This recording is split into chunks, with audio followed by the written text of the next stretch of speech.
Hello viewers, I'm your host Pratiksha Mishra with another episode of South Asia Focus. Let's begin the show. The Raisina Dialogue, held annually in New Delhi, enhances India's diplomatic ties through global discussions on geopolitics, security and economics. The 10th edition brought together prominent world leaders to address global security, economic challenges and India's strategic role. New Delhi welcomed delegates from 125 nations for the 10th Raisina Dialogue, a dynamic forum inaugurated by Indian PM Narendra Modi and New Zealand Prime Minister Christopher Luxon. Centered on the theme Kal Chakra, People, Peace and Planet, the 2025 edition ignited vital conversations on trade, climate action and security, reaffirming India's pivotal role in shaping the global narrative. The world order is clearly undergoing a great churn. This requires leadership, the kind that we have in the room today. It requires systems to think differently, not simply falling back on old assumptions to deal with new situations. And it requires honest conversations, fresh ideas, and creative solutions. The value proposition that Raisina offers in that regard is higher than ever. So I know I speak for all of you in saying, let the dialogue begin. The Raisina Dialogue brought together global leaders to discuss 6 key themes: political shifts, environmental challenges, digital governance, trade, development and peace. These discussions address 21st century challenges, fostering innovation and global cooperation. Leaders widely praised India's growing influence and key role in international diplomacy. India is a crucial economy for the world economy, and it's one of the fastest growing countries in the world, so it plays a crucial role in economic terms. But of course, India also plays a crucial role in political terms, helping bring a crucial country in the Indo-Pacific, but also building bridges between North and South, between East and West, and we have seen this capacity of India during its G20 presidency. US Director of National Intelligence Tulsi Gabbard, speaking at the Raisina Dialogue, emphasized peace and stability for Indo-Pacific security. Earlier, she met Prime Minister Modi to discuss India-US ties, global security and shared strategic interests. It's a vast and critical region that's not just a geographic space. It is the geopolitical center of gravity for the 21st century. So ensuring peace and stability here is essential to our collective security, our objective of economic prosperity, and our ability to work together to take on the great challenges of our time. And we must tackle these challenges together. New Zealand Prime Minister Christopher Luxon highlighted the growing Delhi-Wellington ties. He and PM Modi reaffirmed their commitment to shared democratic values and stronger people-to-people connections. They discussed regional and global issues, agreeing to enhance multilateral cooperation. New Zealand supported India's entry into the combined maritime forces, while both leaders welcomed progress in defense ties. They emphasized regular officer training exchanges and pledged to expand capacity building efforts. Our two-way trade today stands at around 3 billion New Zealand dollars a year, but there is huge potential to grow, and it is in that context that I want to say thank you, and I'm pleased to welcome the efforts of Minister Goyal and Minister Macleay on their agreement announced yesterday between New Zealand and India that we will launch immediately comprehensive free trade agreement negotiation. दोनों देशों के बीच एक परस्पर लाभकारी free trade agreement पर negotiations शुरू करने का निर्णय लिया गया है। इससे आपसी व्यापार और निवेश के पोटेंशियल को बढ़ावा मिलेगा। As New Zealand and India strengthen ties, tourism and business growth drive mutual prosperity. A key step is the Air New Zealand Air India MOU signed in Mumbai. Air India and Air New Zealand have signed this MOU to develop tourism and business links between India and New Zealand. It's starting off with a code share where we will put each other's airline code on each other's flights so we can increase visibility and get more people to travel between the two countries. In the long term, we want to work on a non-stop service between India and New Zealand. So this is a precursor that will allow us to grow the market and hopefully be able to launch that new flight in future. The 10th Raisina Dialogue underscored India's expanding global leadership and deepening ties with New Zealand.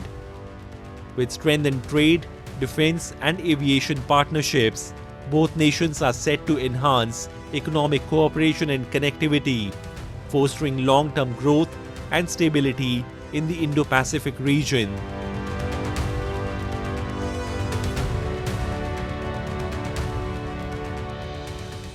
In Geneva, the Pashtun Tahaffuz movement organized a protest in front of the United Nations Human Rights Council to raise global awareness about the grave human rights violations faced by Pashtun in Pakistan.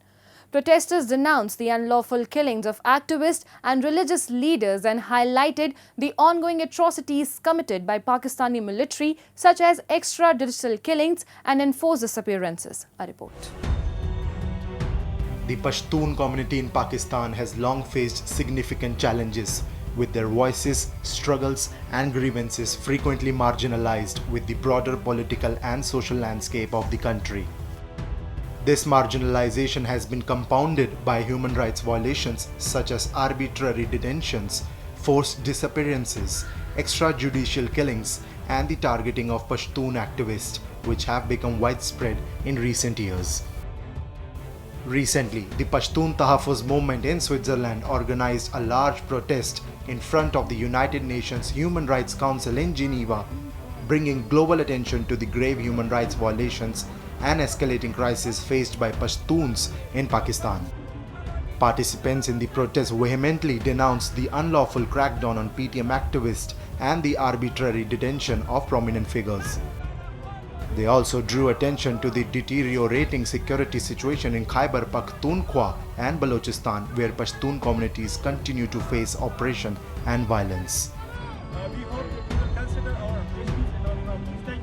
All the Pashtuns, Balochs and Sindhis gathered here to inform the world about the worst crisis that's developing in Khyber Pakhtunkhwa and in Balochistan also. There are gross human rights violations committed by the Pakistani army.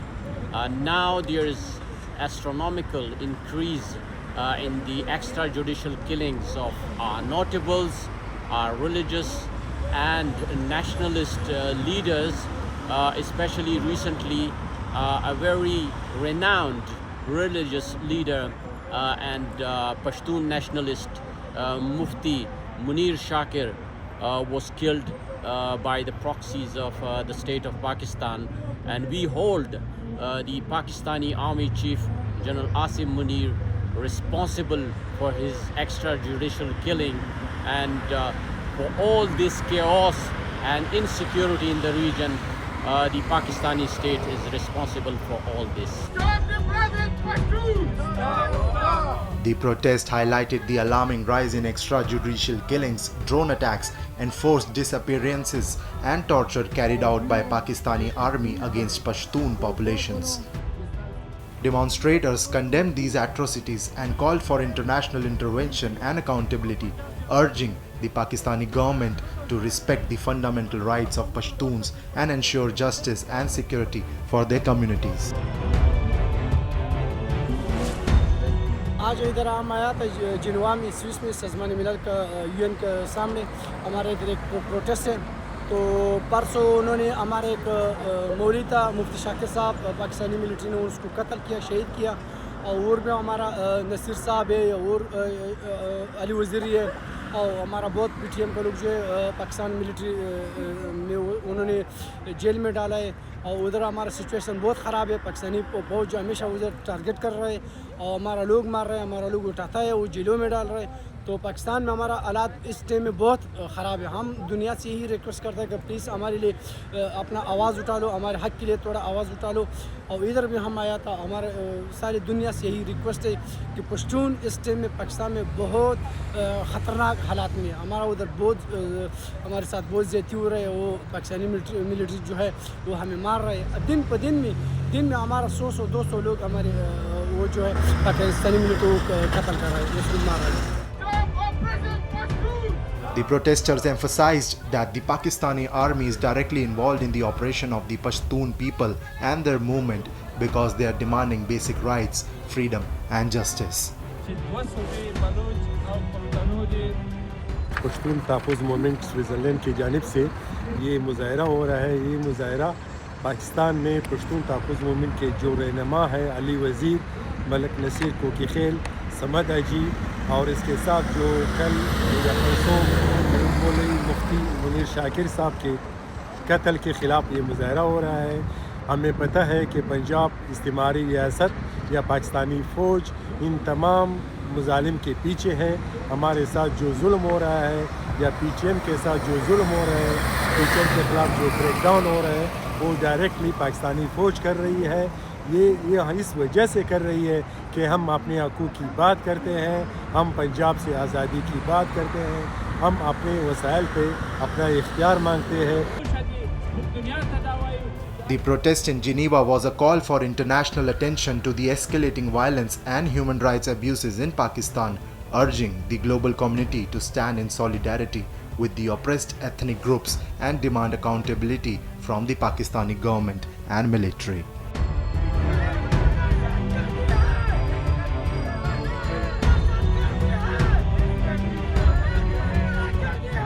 Time now for Asia This Week, the stories from across the continent.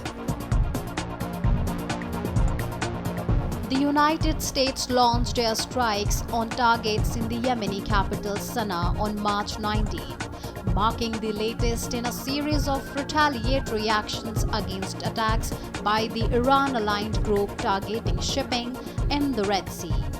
3 local residents reported to the media that the strikes had struck the Al Jaraf district located near Sana'a's airport.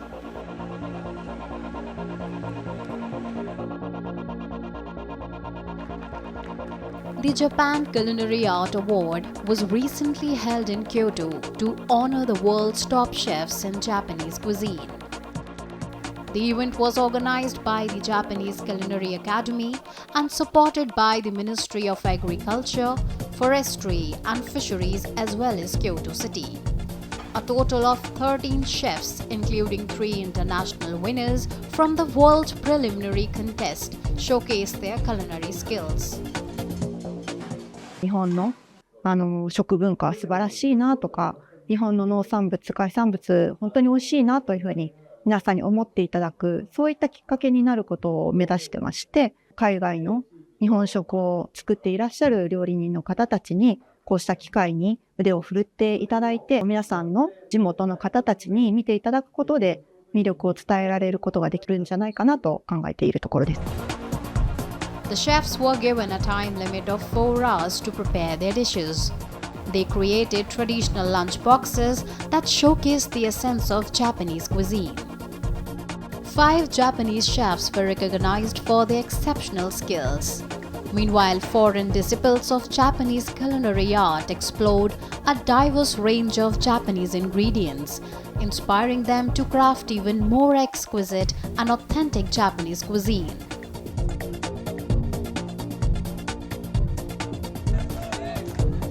Villagers from Indian ancestral village of NASA astronaut Sunita Williams on March 19 celebrated her safe return to Earth with dance and firecrackers.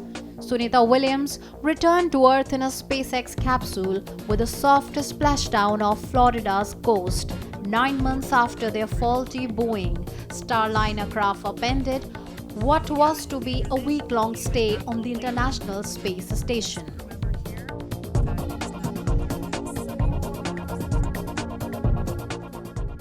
In a major setback for Pakistan's diminishing control over Balochistan, the Baloch Liberation Army's Majid Brigade executed a deadly suicide attack in Noshki. The assault, aimed at a Pakistan army convoy, highlighted the weaknesses within Pakistan's security forces and underscored the increasing power of the Baloch insurgency. A report. A massive explosion ripped through the RCD highway in Balochistan's Noshki as a suicide bomber detonated a vehicle-borne improvised explosive device on a Pakistan army convoy. The Baloch Liberation Army claimed responsibility for the attack in the resistive province of Balochistan, further intensifying the long-running insurgency against Pakistan's occupation. According to Pakistan military, at least 5 security personnel were killed and 30 others were injured in the blast. However, the BLA has claimed a much higher toll, stating that at least 90 Pakistani soldiers were eliminated in the operation. The attack comes less than a week after a deadly train hijacking incident in Balochistan, in which the BLA targeted the Jafar Express carrying nearly 400 passengers. The insurgent group claimed to have eliminated over 200 Pakistani security personnel in the attack, further signaling its expanding operation capabilities. There have been a number of deaths. One can't watch for the number, but there are two things which are very clear from what is happening. Number one, attacks by Balochistan Liberation Army against the Pakistani army are increasing. This is the second one attack in quick succession after they took hostage the train last week with a large number of people, and the reports about that are still in dispute on the exact number of hostages taken, number of deaths, etc., etc. So the number of such incidents are increasing, clearly indicating that Balochistan Liberation Army is kind of intensifying their attacks against the Pakistani army, and it may increase further in the times to come. The recent attacks are just the latest in the long-running insurgency that has persisted since Pakistan forcibly annexed the independent state of Kalat in 1948. For decades, Islamabad has treated Balochistan as a colony, exploiting its vast natural resources while keeping its people underdeveloped and deprived. Successive Pakistani governments, backed by the powerful military and intelligence agencies, have relied on brute force, extrajudicial killing, enforced disappearances, and military crackdowns to suppress Baloch aspiration. Baloch leaders such as Nawab Akbar Ukti has been assassinated, and thousands of activists continue to be abducted and silenced under fabricated charges of terrorism. जितना ज़्यादा पाकिस्तान की army सख्त कदम उठाएगी, जितने ज़्यादा वो लोगों को उठाकर प्रिजन में डालेगी, जेल में डालेगी, उन्हें आतंकी डिक्लेयर करेगी, उतना ज़्यादा वहाँ की अवाम में पाकिस्तान के खिलाफ और पाकिस्तानी आर्मी के खिलाफ गुस्सा पैदा होगा, रोष पैदा होगा, और उतने ही ज़्यादा बलूचिस्तान के लोग अपनी इंडिपेंडेंस के लिए लड़ेंगे. Despite being rich in natural resources like gas, coal and minerals, Balochistan remains the most impoverished region in Pakistan. Over 70% of the population lives below the poverty line with little access to basic facilities such as healthcare and education. The China-Pakistan Economic Corridor, which Islamabad touts as a development game changer, has only exacerbated tensions in the province. Baloch activists accuse the Pakistani state of plundering their land and resources while leaving locals jobless and marginalized. The much-hyped Gwadar port, once envisioned as a strategic economic hub, has turned into a colossal failure. Job opportunities under CPEC have mostly gone to Punjabis, further fueling Baloch resentment and reinforcing their belief that the province is being treated as an internal colony of Islamabad's elite. Pakistan has depended so far to a great extent on China for the economic welfare, economic support, and for strategic stability.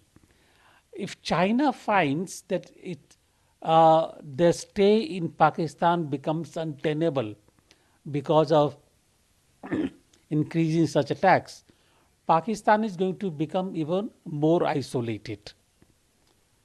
We have seen that the support of Pakistan from even the Gulf countries, Saudi Arabia or Oman or Qatar, etc., are coming down, are diminishing. So Pakistan is going to become even more isolated. Years of unfulfilled promises, oppression and military brutality have left Baloch groups with little faith in Pakistan's ability or willingness to grant them their due rights. With each passing day, the insurgency gains further momentum as the Baloch people refuse to bow down to Islamabad's tyranny. For the Baloch, this is no longer just a political struggle. It is a fight for survival, dignity and self-determination.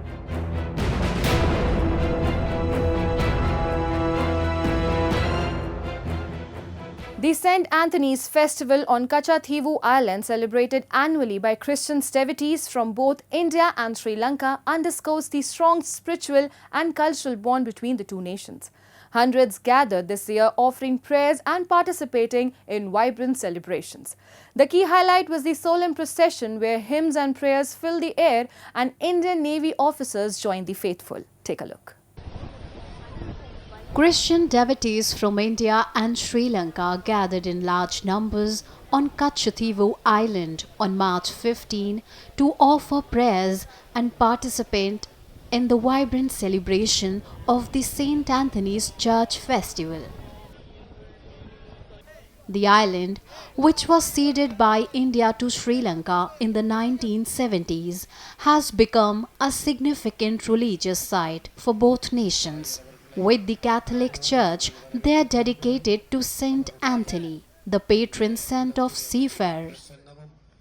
Thousands of devotees made the journey to Kachathivu, underscoring the strong religious and cultural ties between the two countries. The festival, which has become an annual tradition, featured a solemn holy mass, during which devotees were seen reverently reciting prayers and participating in rituals to seek the blessings of Saint Anthony. People also from all over Sri Lanka and India come here to honor Saint Anthony, and he is a very good saint, and he was deeply fallen for Jesus. So he followed the footsteps of Jesus and he proclaimed God's word wherever he went. A central feature of the festival was a procession that wound its way through the church grounds, with priests leading the way and guiding the faithful. The procession was accompanied by hymns and prayers, creating an atmosphere of reverence and unity among the participants. Notably, Indian Navy officers were also seen taking part in the procession, reflecting the deep connection between the religious event and the maritime community. Our first time to came to Kachathivu. This is very beautiful journey. We didn't expect this would be this beautiful. Every people are nice. Every religious people we can see here. At first, I thought it would be difficult, but after came here, it was very adventurous. I like it, and I will try to come next year also. The presence of both Indian and Sri Lankan devotees, along with the Indian Navy's involvement, demonstrated the strong cross-border ties and the shared spiritual heritage that transcends national boundaries.